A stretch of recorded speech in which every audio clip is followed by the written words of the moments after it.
मधुरं नयनं मधुरं हसितं मधुरं हृदयं मधुरं गमनं मधुरं मधुराधिपतेरखिलं मधुरं वचनं मधुरं चरितं मधुरं वसनं मधुरं वलितं मधुरं चलितं मधुरं भ्रमितं मधुरं मधुराधिपतेरखिलं मधुरं वेणुर्मधुरो रेणुर्मधुरः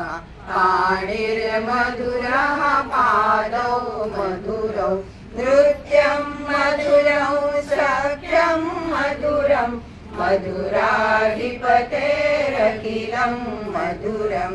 गीतं मधुरं गीतं मधुरं भुक्तं मधुरं सुप्तं मधुरं रूपं मधुरं तिलकं मधुरं मधुराधिपतेरखिलं मधुरं कर्णं मधुरं करणं मधुरं हरणं मधुरं स्मरणं मधुरं वमितं मधुरं शमितं मधुरं मधुराधिपतेरखिलं मधुरं गुञ्जा मधुरा माला मधुरा यमुना मधुरा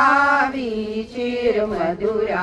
सलिलं मधुरं कमलं मधुरं मधुराधिपतेरखिलं मधुरं गोपी मधुरा लीला मधुरा युक्तं मधुरं भुक्तं मधुरं दृष्टं मधुरं शिष्टं मधुरं मधुराधिपतेरखिलं मधुरं गोपा मधुरा गावो मधुरा यष्टिर्मधुरा सृष्टिर्मधुरा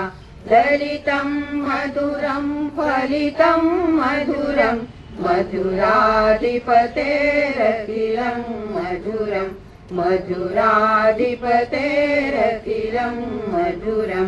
मधुराधिपतेरखिलं मधुरम् इति श्रीमहाप्रभुवल्लभाचार्य विरचितं श्रीमधुराष्टकं सम्पूर्णम्।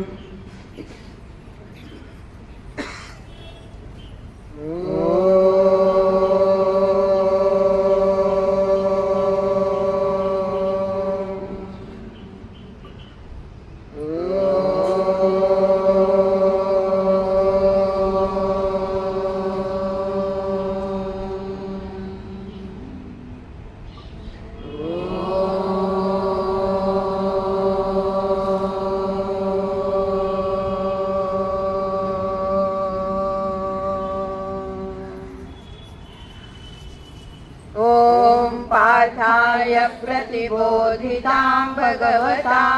नारायणेन स्वयं व्यासेन ग्रथितां पुराणमुनिना मध्ये महाभारतम् अद्वैतामृतवर्षिणीं भगवती मष्टादशाध्यायिनी मम बद्ध्वामनुसन्धधामि भगवत् गीते भवद्वेषिणी नमोऽस्तु ते व्यासविशालबुद्धे पुल्लारविन्दायतपत्रनेत्र येन त्वया भारततैलपूर्णः प्रज्वालितो ज्ञानमयप्रदीपः प्रपन्नपारिजाताय स्तोत्रवेत्रैकपाणये ज्ञानमुद्राय कृष्णाय गीतामृतदुहे नमः। वसुदेवसुतं देवं कंसचाणूरमर्दनं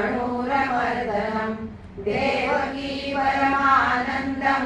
कृष्णं वन्दे जगद्गुरुं भीष्मद्रोणतटा जयद्रथजला गान्धारनीलोत्पला शल्यग्राहवती कृपेण वहनी कर्णेन वेलाकुला अश्वत्थामविकर्णघोरमकरा दुर्योधनावर्तिनी सोत्तीर्णा खलु पाण्डवैरणनदी कैवर्तक केशवः पादाशर्यवचः सरोजममलम् गीतार्थगन्धोत्कटम् नानाख्यानककेसरं हरिकथा सम्बोधना बोधितम् लोके सज्जन षट्पदैरहरः पेपीयमानं मुदा भूयात् भारत पंकजं कलिमल प्रध्वंसिनः श्रेयसे मूकं करोति वाचालं स्वामींच्या घरामध्ये सुरू असलेल्या संपूर्ण गीता भगवद्गीता पारायणाची गीता जयंतीनिमित्त आयोजित केलेले 3 दिवसांच्या पारायणाचा हा दुसरा दिवस. काल गीता जयंतीच्या दिवशी पठण ठेवलेलं. आजचा दुसरा दिवस, उद्या तिसरा दिवस आणि मग पारायण होईल.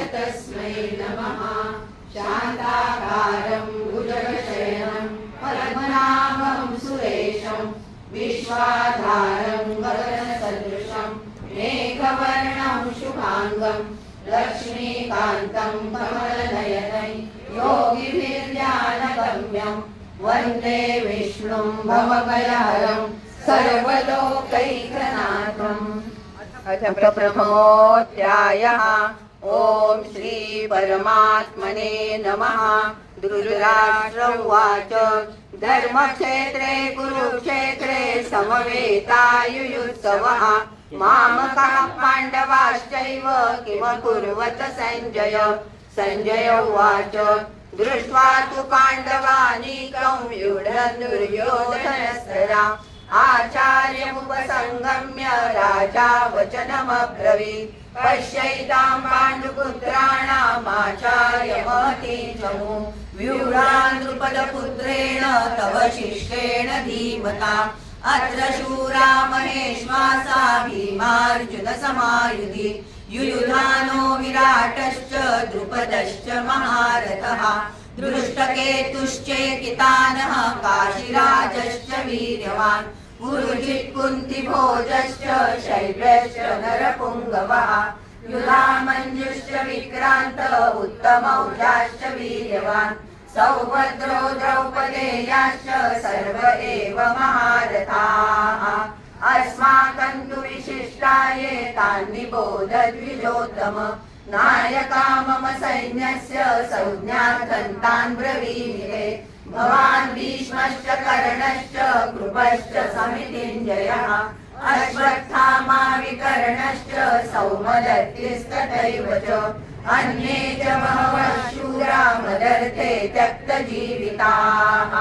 नानाशस्त्रप्रहरणाः सर्वे युद्धविशारदाः अपर्याप्तं तदस्माकं बलं भीष्माभिरक्षितम् पर्याप्तं त्विदमेतेषां बलं भीमाभिरक्षितम् अयनेषु च सर्वेषु यथा भागमवस्थिताः भीष्ममेवाभिरक्षन्तु भवन्तः सर्व एव हि तस्य सञ्जनयन् हर्षं कुरु वृद्धः पितामहः सिंहनादं विनद्योच्चैः शङ्खं दद्मौ प्रतापवान् ततः शङ्काश्च भैरश्च पणवानकगोमुखाः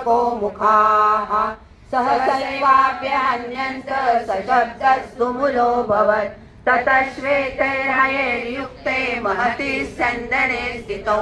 माधवः पाण्डवश्चैव दिव्यौ शङ्खौ प्रदद्मतुः पाञ्चजन्यौ ऋषि